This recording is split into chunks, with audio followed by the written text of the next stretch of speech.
есть КП-2, КРНР-3.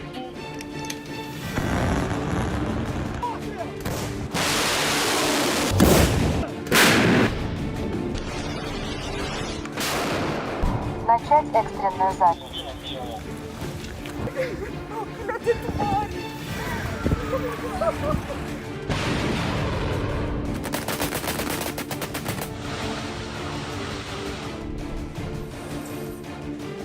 Trump की Putin को warning, दुनिया में हड़कंप।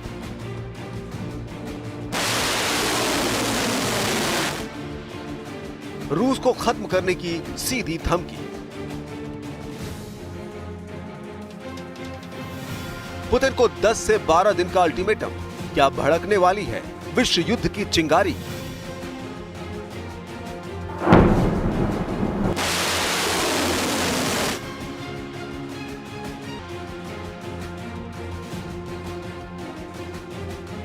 अमेरिका के राष्ट्रपति डोनाल्ड ट्रंप एक बार फिर पुतिन पर भड़क उठे हैं। इस बार ट्रंप की तरफ से दी गई सीधी धमकी ने वॉशिंगटन से लेकर मॉस्को तक सियासी तापमान में उबाल ला दिया है। ट्रंप ने अपने बयान में सिर्फ चेतावनी नहीं दी, बल्कि पुतिन को 10 से 12 दिन का अल्टीमेटम भी दे डाला। या तो युद्ध खत्म करो या फिर अमेरिका की अगली चाल झेलने को तैयार रहो।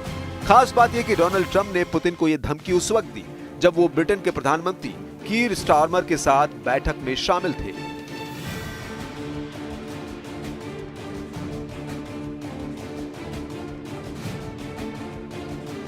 I'm going to make a new deadline of about 10 or 12 days from today. There's no reason in waiting. There's no reason in waiting. It's 50 days. I want to be generous, but we just don't see any progress being made. ये धमकी हवा में नहीं दी गई है। Trump ने कहा कि अगर रूस ने यूक्रेन में युद्ध नहीं रोका तो उनकी सरकार सीधे दखल देगी।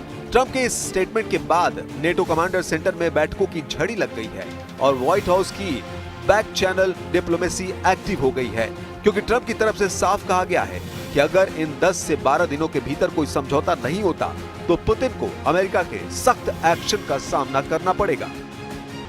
We're going to do secondary sanctions unless we make a deal, and we might make a deal. I don't know. You don't know. It's we've done so many peace deals. This is the one I started out with, and this is. I know President Putin called me. He wanted to know if I could help him with Iran. I said, no, I don't need your help with Iran. I need your help with Russia. And so that's the one deal that continues to linger. अब सवाल ये नहीं कि Putin क्या करेंगे, सवाल ये है कि अगर पुतिन पीछे नहीं हटे तो क्या ट्रंप रूस के खिलाफ सीधा सैन्य एक्शन लेंगे? क्या नेटो एक्टिवेशन के बिना अमेरिका रूस पर अकेले चढ़ाई कर सकता है? अंदरूनी सूत्र बताते हैं कि US defence department alert mode में है। अमेरिका के रक्षा विभाग ने इस बयान के बाद रेड अलर्ट प्रोटोकॉल एक्टिव किया है। बर्लिन से लेकर पेरिस तक सुरक्षा बैठकें हो रही हैं। पोलैंड, रोमानिया और बाल्टिक सागर के आसपास अमेरिकी बेसों में गतिविधियां तेज हो चुकी हैं। ब्लैक सी में अमेरिकी नौसैनिक गतिविधियों में जबरदस्त इजाफा हुआ है। डोनाल्ड ट्रंप का बयान सिर्फ एक चेतावनी नहीं बल्कि एक वैश्विक मोर्चा खोलने की तैयारी है। ट्रंप ने साफ कहा कि अब पुतिन के पास सिर्फ 10 से 12 दिन है। इसके बाद अमेरिका खुद फैसला करेगा। क्या यह केवल प्रतिबंधों की बात है? नहीं। ट्रंप ने जो भाषा इस्तेमाल की है वो सीधे सैन्य दबाव की ओर इशारा कर रही है। एक बार फिर आपको सुनवाते हैं कि डोनाल्ड ट्रंप ने पुतिन को लेकर क्या कहा। You would think, based on common sense, you would think he'd want to make a deal. We'll find out. Any other two-channel conversations with Russians? Reiterating? In what? Reiterating this new pressure agenda. Yeah, well, we're going to have I mean, well, you're the press. I'm reiterating it to you. Yeah, I'd say 10 to 12 days. I'll announce it probably tonight or tomorrow. But there's no reason to wait. If you know what the answer is going to be, why wait? And it would be sanctions and maybe tariffs, secondary tariffs. You know what a secondary tariff is. And look, the Russian economy, I don't want to do that to Russia. I love the Russian people. They're great people. I don't want to do that to Russia. But this thing, they're losing a lot of Russians. They've lost 1 million Russians. खबर है कि Trump के बयान का trailer रूस में दिखाई देने लगा है। रूस को पहला झटका तुरंत लगा। मॉस्को स्टॉक एक्सचेंज में गिरावट शुरू हो गई। रूसी मुद्रा रूबल पर दबाव बढ़ा और सबसे बड़ा असर ये हुआ कि तेल की कीमतों में भारी गिरावट दर्ज की गई, क्योंकि बाजार को डर है कि अगर युद्ध छिड़ा तो सप्लाई चेन पर बड़ा असर होगा। खास बात यह है कि ट्रंप ने इस दौरान इशारों में रूस के लिए बड़ी बात कही है। Face what they have never imagined, यानी उसका सामना करेंगे जिसकी उम्मीद उन्होंने कभी नहीं की होगी। इसका मतलब सिर्फ आर्थिक प्रतिबंध नहीं हो सकता। ये शब्द सीधे सैन्य हस्तक्षेप, साइबर अटैक या न्यूक्लियर दबाव का संकेत दे रहे हैं। ट्रंप जानते हैं कि ऐसी भाषा का असर ग्लोबली होता है। जर्मनी, फ्रांस, ब्रिटेन तीनों देशों ने ट्रंप की इस धमकी पर प्रतिक्रिया देने से इनकार कर दिया, लेकिन अंदर खाने नेटो में मीटिंग्स शुरू हो चुकी हैं। यूएन के सिक्योरिटी काउंसिल के अंदर अमेरिका और रूस के बीच तनाव बढ़ गया है और इस बार ट्रंप बिना नेटो के भी आगे बढ़ने को तैयार है। और अगर पुतिन झुकने से इनकार करते हैं तो यह संभव है कि अमेरिका सीधा कोई एक सीमित सैन्य ऑपरेशन शुरू कर सकता है, जैसे कि यूक्रेन को लॉन्ग रेंज मिसाइल सिस्टम या एयर स्ट्राइक में समर्थन देना या रूस के रणनीतिक ठिकानों पर साइबर अटैक। ट्रंप के पास कई विकल्प हैं और उनका हर शब्द अब एक रणनीतिक संकेत है, क्योंकि बकौल ट्रंप वो रूस और यूक्रेन के बीच चल रही जंग को रोकने को लेकर अब तक कई कोशिशें कर चुके हैं, लेकिन हर बार उनके हाथ नतीजे के रूप में सिफर लगता है, यानी पुतिन की तरफ से फिर हमला शुरू कर दिया जाता है। यही वजह है कि ट्रंप ये भी कह रहे हैं कि अब बातचीत का समय बीत चुका है। I've always gotten along with President Putin. I've had a great relationship with him. And he went through the Russia hoax too. You know, I mean, it was, we used to talk about it. We used to say, you know, it's too bad we really can't do anything between our country. Because if we did, they'd say, oh, it's, you know, some. Look, I was tough on Putin because I was the one that closed up Nord Stream and Biden came along and opened it up. I was very tough on Putin in one way, but we got along very well. And I never, you know, I never really thought this would happen. I thought we'd be able to negotiate something, and maybe that'll still happen. But it's very late down the process, so I'm disappointed. Donald Trump का ये बयान जितना व्यक्तिगत है उतना ही वैश्विक रणनीति से जुड़ा हुआ भी है। उन्होंने सिर्फ पुतिन से अपने पुराने रिश्तों की बात की, बल्कि ये भी साफ किया कि वो अब पहले जैसे भरोसे में नहीं है। ट्रंप मानते हैं कि अगर कोई डील होती तो बहुत पहले हो चुकी होती, लेकिन अब मामला बहुत देर तक खिंच चुका है और उन्हें इस देरी पर अफसोस है। यही ट्रंप की असली रणनीति है, व्यक्तिगत रिश्तों को सार्वजनिक बयानबाजी से काट देना। ये एक संदेश है कि अब उनके फैसले दोस्ती पर नहीं, जियोपॉलिटिकल जरूरतों पर आधारित होंगे। अब ध्यान दें, ट्रंप जिस तरह से पुतिन को डेडलाइन दे रहे हैं वो केवल घरेलू राजनीति का हिस्सा नहीं है। ट्रंप ये दिखाना चाहते हैं कि उनकी ग्लोबल पावर क्या है। ऐसे में अगर पुतिन झुकते हैं तो ट्रंप को अंतर्राष्ट्रीय स्तर पर एक कूटनीतिक जीत मिलती है, और अगर पुतिन अड़ते हैं तो ट्रंप को सैन्य सख्ती के इस्तेमाल का एक बहाना मिल जाता है। वहीं दूसरी तरफ नेटो देश इस वक्त असमंजस में है। ट्रंप की धमकी के बाद नेटो देश खुलकर कुछ नहीं बोल रहे, लेकिन अंदर ही अंदर सभी देश स्थिति का आकलन कर रहे हैं, क्योंकि ट्रंप का अगला कदम नेटो के बिना भी हो सकता है, जैसे बिल क्लिंटन ने कोसोवो में किया था या जैसे बराक ओबामा ने सीरिया में किया था। अमेरिका के पास एक विशाल सैन्य तंत्र है जो बिना सहयोगी देशों की इजाजत के भी सैन्य ऑपरेशन चला सकता है, और अगर ट्रंप ये तय कर ले कि पुतिन को झुकाना है तो उनके पास विकल्पों की कमी नहीं है। वहीं रूस इस पूरे घटनाक्रम को भड़काऊ राजनीति बता रहा है। मॉस्को का कहना है कि ट्रंप सिर्फ बयानबाजी कर रहे हैं और अमेरिका यूक्रेन को उकसा रहा है ताकि युद्ध और लंबा चले, लेकिन रूस खुद भी समझता है कि ट्रंप कोई सामान्य नेता नहीं है, वो अप्रत्याशित है, और यही बात पुतिन को बेचैन कर रही है। रूस को चिंता है कि अगर ट्रंप ने यूक्रेन को लॉन्ग रेंज हथियार, फाइटर जेट्स या साइबर हमलों की तकनीक मुहैया करा दी तो बैलेंस बिगड़ सकता है, और यही वो डर है जो ट्रंप भुनाना चाहते हैं। ट्रंप चाहते हैं कि पुतिन डेडलाइन के भीतर झुके, और अगर नहीं झुकते तो फिर खतरनाक संभावनाओं से इनकार नहीं किया जा सकता।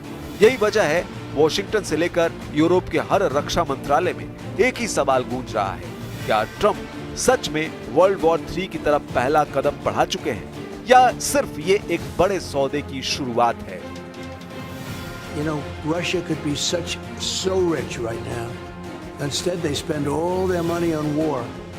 They spend everything on war and killing people. It doesn't make sense to me. I thought he would want to end this thing quickly. I really felt it was going to end, but every time I think it's going to end, he kills people.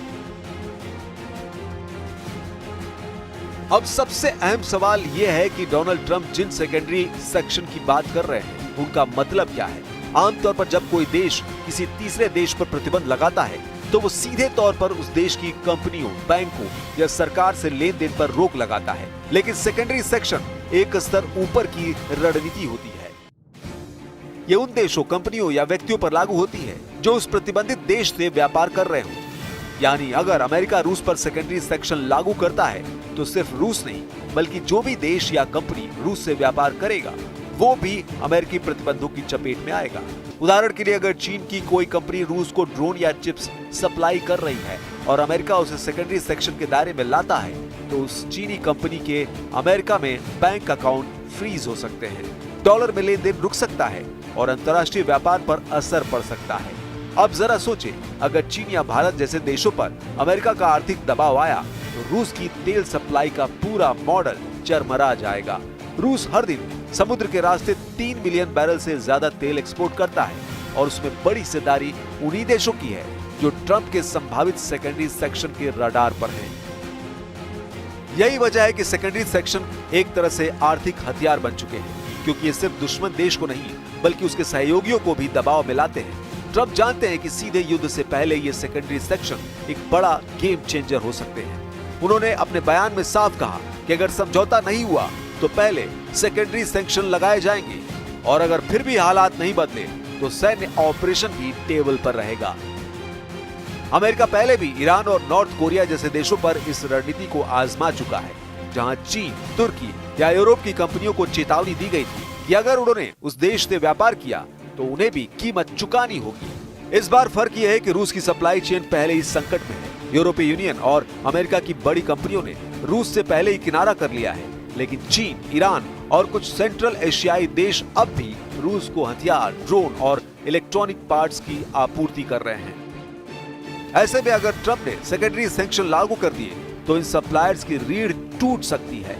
चीन पर इसका खास असर हो सकता है क्योंकि उसकी कई टेक कंपनियां अब भी अमेरिकी मार्केट और डॉलर ट्रांजैक्शन पर निर्भर है। इसलिए ट्रंप का यह बयान, we will do secondary sanction, सिर्फ एक चेतावनी नहीं बल्कि एक रणनीतिक युद्ध है। ये एक ऐसी चाल है जिससे बिना गोली चलाए, बिना टैंक भेजे एक रूस समेत उसके सहयोगी देशों की इकोनॉमी को डामाडोल किया जा सकता है।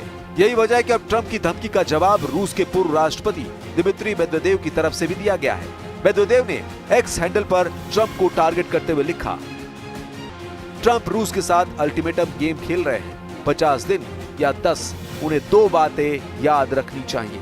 पहली बात, रूस इजराइल या ईरान नहीं है। दूसरी बात, हर नया अल्टीमेटम एक खतरा और युद्ध की ओर एक कदम है, रूस और यूक्रेन के बीच नहीं बल्कि उनके अपने देश के साथ। यही नहीं, इस दौरान दिमित्री मेदवेदेव ने अमेरिका के पूर्व राष्ट्रपति जो बाइडेन पर तंज कसते हुए ट्रंप से कहा, पूर्व राष्ट्रपति स्लीपी जो वाले रास्ते पर मत जाइए। रूस के पूर्व राष्ट्रपति दिमित्री मेदवेदेव से 2 कदम आगे बढ़ते हुए एक और बयान आया। यह बयान है मॉस्को के राजनीतिक सलाहकार सर्गेई मार्कोव का, जिन्होंने ट्रंप की धमकी पर जोरदार पलटवार किया। उन्होंने लिखा, 500 सालों से रूस का जवाब एक ही रहा है, दफा हो जाओ। यानी इस बार भी रूस की तरफ से ट्रंप की डेडलाइन को कोई गंभीरता से नहीं ले रहा है। I don't know. I'm not, you know, I'm not so interested in talking anymore. He talks. We have such nice conversations, such respectful and nice conversations, and then people die the following night with a missile going into a town and hitting. I mean, recently, I guess the nursing home, but they hit other things. Whatever they hit, people die. So I don't. We'll see what happens. अब दुनिया की निगाहें टिक गई हैं 10 से 12 दिनों के उस डेडलाइन पर जो ट्रंप की तरफ से पुतिन के लिए जारी की गई है। क्या पुतिन झुकेंगे या एक और ग्लोबल वॉर की नींव रख दी गई है? जवाब जल्द सामने आएगा, लेकिन संकेत साफ है कि 2025 का सबसे बड़ा जियोपॉलिटिकल टकराव अब अपनी चरम सीमा की ओर बढ़ रहा है।